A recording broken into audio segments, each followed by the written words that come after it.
नेपाळમાં ફરી હિન્દુ રાષ્ટ્રની માંગ ઉઠી। સેંકડો પ્રદર્શનકારીઓ રસ્તા પર ઉતર્યા। કયું રાજકીય પક્ષો ભ્રષ્ટાચાર કરી રહ્યા છે, દેશમાં રાજાશાહી આવે।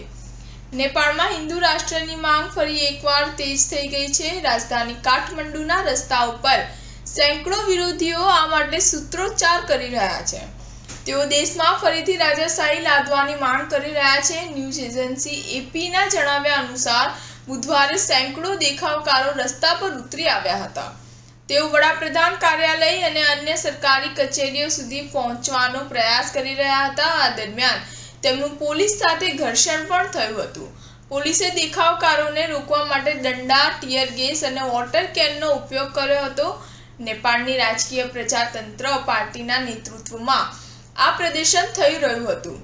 આ દરમિયાન લોકોએ સૂત્રોચ્ચાર કર્યા હતા અને કહ્યું હતું કે અમે અમારો દેશ અને રાજાને અમારા જીવથી પણ વધુ પ્રેમ કરીએ છીએ।